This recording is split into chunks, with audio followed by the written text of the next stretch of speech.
Hi, I'm Ben. I'm Jerry. You know, we may not have the money to go on TV for 30 seconds, but we sure do make some of the best ice cream you ever tasted. Look for us on top of every pint. 大家好，又係我夫喺同大家做呢個新品預覽啊！咁大家亦都知道咧 ，Nike SB 最近發布咗一個聯名咧，非常之吸引人咁，眾多滑手咧摸搶叉腳咧已經係接受緊呢個挑戰啦。咁我哋呢一個嘅挑戰咧，亦都係進行當中啊。同大家開箱嘅呢對鞋咧，已經喺我台面上。呢、個鞋盒大家好耐之前已經見到過啦。咁啊，今次咧我哋終於可以見到佢真面目啦。咁喺入邊咧就係收埋咗我哋今次同大家開箱嘅呢一對 Nike SB 咧，同呢個 Ben&Jerry 合作嘅 Chunky Dunky 嘅呢一對鞋啊。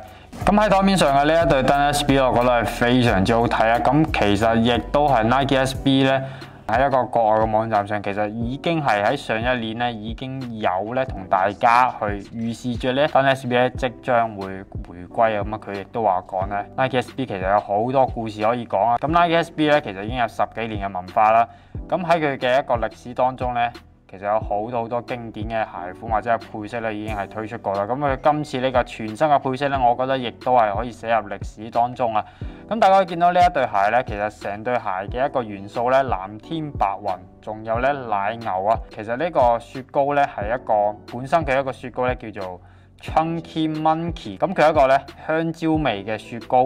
咁我覺得呢個品牌咧非常之有意思。起源咧就係5蚊雞美金嘅啫，去學呢個整雪糕5蚊雞咧就可以去到依家咁樣啦。大家創業咧一定要繼續加油啊 ！Ben&Jerry 佢當初用咗5蚊雞去到依家咁樣啦。咁啊，其中一個主理人咧，佢係試唔出啲味道嘅。咁但係另外一個主理人咧，佢試味道係非常之犀利。咁講明咧，互補亦都係非常之需要嘅喎。講翻大家最中意嘅呢對鞋先。咁個鞋面咧，其實大部分咧都係天藍色嘅。咁佢嘅 swoosh 咧，亦都係用咗一鞋下邊咧有啲雪糕融化嘅咁樣嘅效果啦。咁我覺得呢個品牌係相當之有意思嘅。啱啱講到呢個融化咧，其實佢亦都係關注呢個全球氣候變化嘅一個問題啦。佢曾經拍過呢個視頻咧，喺常溫下邊加多2度。呢個雪糕咧，究竟會快幾多去融化咧？其實嗰度拍到咧，就好似喺啲冰川入邊拍視頻咁樣，再次回歸翻到對鞋啦。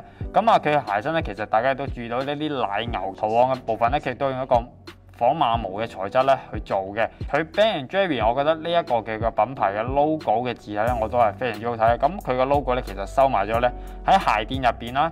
咁喺呢個後邊嘅後踭嘅 Nike 咧，其實同樣都係用咗佢哋嘅一個字體嘅。咁我覺得非常之舒服啊！鞋舌嘅標籤一樣都係會有。仲有一個就係咧一個品牌咧，佢非常之鼓勵顧客咧喺佢嗰度自創呢啲口味啦。咁啊，呢啲口味咧其實都有限定嘅。一個題外話就係咧，佢哋亦都會咧做咗一個冰淇淋墳墓啊！咁因為每一個雪糕嘅口味咧，都係喺一個限定或者係限時咧推出，唔再推出嘅時候咧，就要幫呢個雪糕舉行一個葬禮啊！咁啊，我覺得咧做雪糕咧，其實都可以做得好有意思嘅。咁啊，呢對鞋咧馬上就要發售啦！咁啊，事不宜遲，我哋睇睇呢對鞋嘅上腳效果。